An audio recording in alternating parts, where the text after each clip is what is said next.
We got a special guest in here to talk about a very important holiday celebration that's coming up. Talking about Juneteenth, and it is right around the corner. And there's so much happening in our area, including a unique event on June 19th that will explore issues impacting thousands of Charlotte families, including housing instability, educational barriers, and a growing number of students facing and experiencing homelessness. We've told those stories for years here on WCNC Charlotte.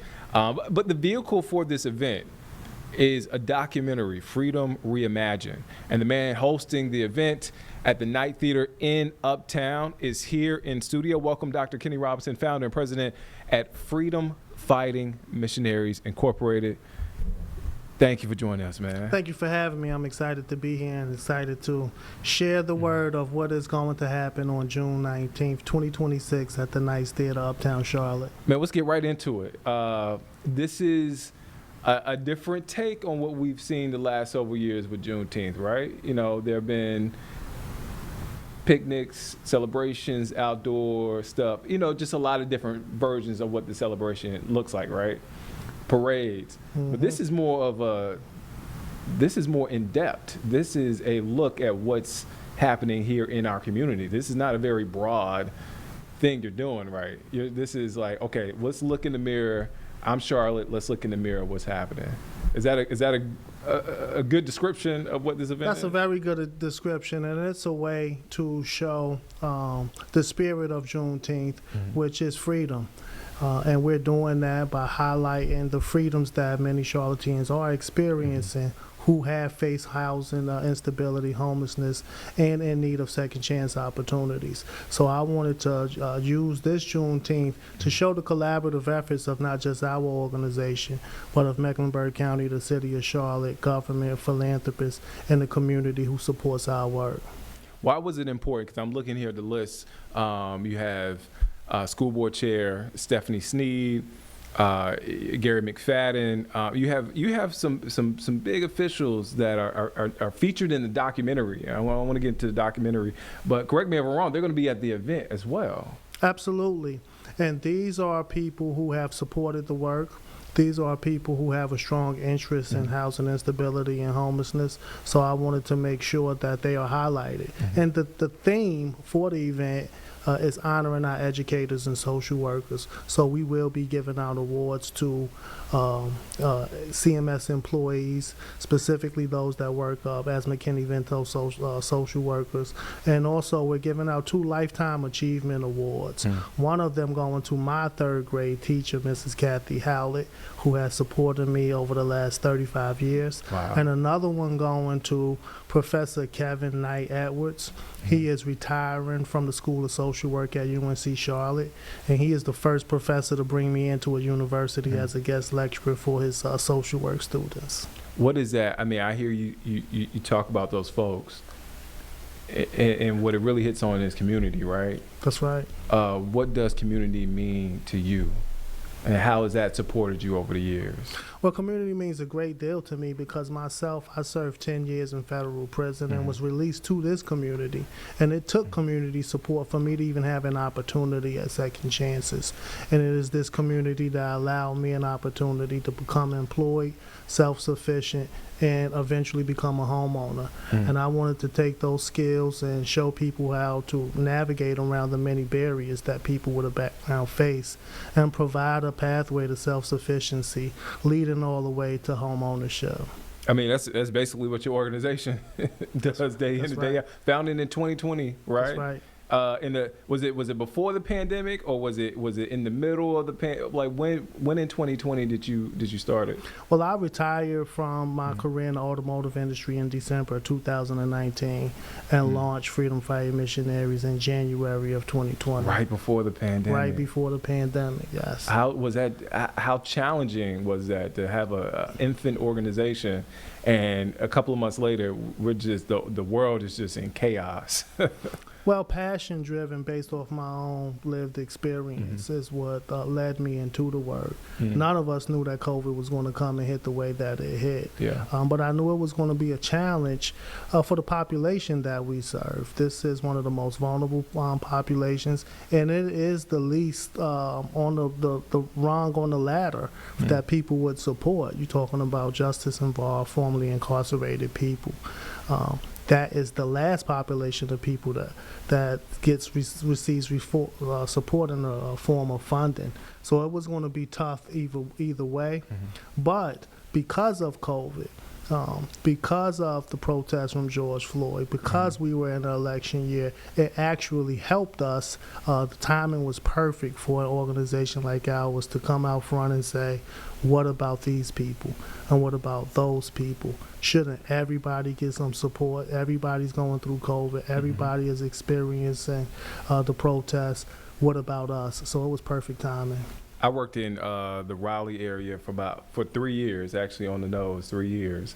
And one of the guys that opened my eyes up to, for folks who are formerly incarcerated, because for every person that is formerly incarcerated that gets the support, there's so many people that don't get the support, right? That's right. Kerwin Pittman, I just had to throw his name out there, but he does so much in Wake County and Raleigh. But for you to, and I say all that to say, for you to see these stories and for you to help folks who would like yourself get back on your feet, what does that mean for you? It means a great deal to me. And again, it's a collaborative effort. Yeah. Right? I am one piece of the puzzle. How big is your team? My team, I have a team of 8. I have dozens of volunteers, and I have thousands of supporters, not only in the Charlotte area, but across the state of North Carolina. First Lady Ann Stein is going to be sending a video thanking the Charlotte community, thanking the teachers and the social workers for their work. So our work expands far beyond Charlotte and across the nation. In fact, when we have any fundraisers, we collect from all 50 states and about 17 countries. Wow. Wow.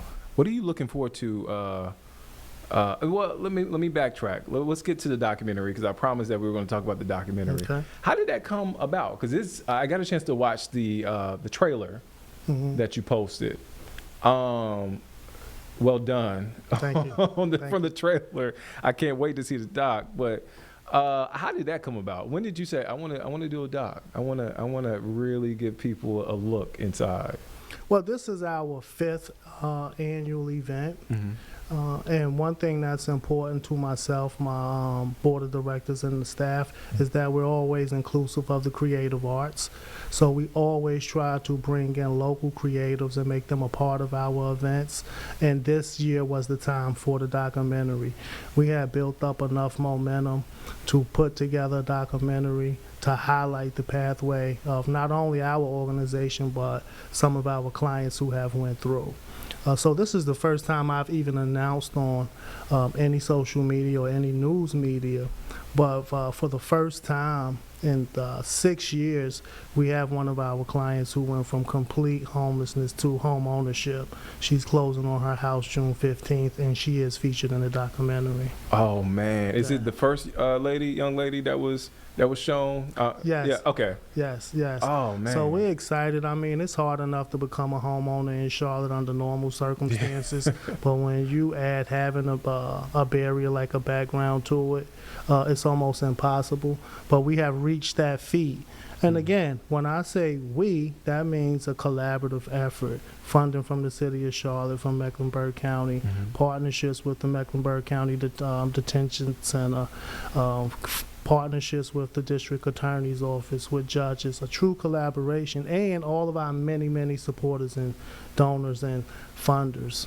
How long did it take you to make the documentary? Was it months long, year long, years long? No, it's been about 9 months of actual shooting and about 2 years of preparation of getting to the point of even being able to have a story impactful enough to create a documentary. That's your baby right there. That's right. And, I have to know and recognize Crux Films a very young film company, local here in Charlotte, and creative storytelling and direction by Tyler Barnes, young, 27 years old, black sister who is trying to make their mark. I mean, they put a lot into this documentary, and as you can see from the trailer, it is professionally done. I mean, I'm talking about like 30 for 30 type product right there. What are you looking forward to June 19th, the event? I asked you, are you ready? And I'm not going to tell the face that you made, but it wasn't a bad face. But like, yeah, well, I know you got a lot on your plate, but what are you looking forward to? I'm looking forward for the community to be able to come out and celebrate. We have a lot of sponsors who are participating in this event, and it's going to be very well put together. There will be past hors d'oeuvres, red carpet, live entertainment. Again, from local creatives, the Brighter Day Community Gospel Choir is going to perform 2 selections. Vision Elite Dance Royalty Company is going to perform and dance, and then we'll have the documentary and awards presentation. So we have the lineup set up. And again, for organizations like ours that started grassroots, to be able to host the events at a venue like the Nice Theater says a lot. Right? It holds 1,142 people. So when we have events, we don't want to just have them in the gym, have them in the park. We want to have them in a place where people can come out, celebrate, and have a good time in a very nice venue. So a lot of resources have went into it. And again, we wanted to make sure that it was accessible to everybody in the community. That's why the ticket prices are so low. And we have several sponsors who have committed all of their tickets to make sure that the elderly and those who can't afford tickets are still able to attend. People like to dress up, have a good time. You talking about Uptown, man. Yeah. Come on, man. I want to ask you what your fit going to look like, man. Yeah, well, it's going to be right, and we're encouraging everybody to wear Juneteenth colors. Okay. And any and everybody who's ever been to a Freedom Fighting Missionaries event know that it's first class. Last year, we had our event at the Westin Uptown, brought in Dr. Angela Davis as the keynote speaker. The year before, we were at the Marriott Center City. The year before that, we were at the Mint Museum. So we always hold first class events and bring people from other zip codes, right, who are able to attend our events, who are able to get dressed up, who are able to come out and network with people that they could never reach. So we have people from West Charlotte, from Hoskins Road, who are able to sit at a table like with people like Michael Marsicano, right, and people who are from Wells Fargo and are able to network with those kind of individuals where otherwise they would never have that opportunity. Man, that's amazing. When can folks, okay, we know when the event is, where can folks, I should say, where can folks purchase tickets, give everything folks need to know, because they're gonna hear this interview, they're gonna hear you talk, and I'm like, I need to go buy my ticket now. That's right, because our events always sell out. Every event is always sold out. So we've made multiple ways for people to be able to purchase a ticket. One way is at our website, freedomfightingmissionaries.org, through any of our social media channels on Facebook, Instagram, TikTok, LinkedIn, and also directly from Blumenthal Arts. So you can't miss us. If you want to come, there's ways that you can purchase the ticket. If you don't do that, you can just show up at the time of and purchase a ticket from the box office. And they're only $25 plus taxes and fees that come up to be $34. And don't stroll in a minute before trying to get your ticket. Get there a little early. Get there. This is going to be something that a night that to remember, and that everybody will leave inspired, with hope, and ready to put forth some action. And proud of all of those who have come together to make a pathway towards home ownership. Man, amazing stuff, hitting on, I mean, the needs right here, right in our community. Dr. Kenny Robinson, man.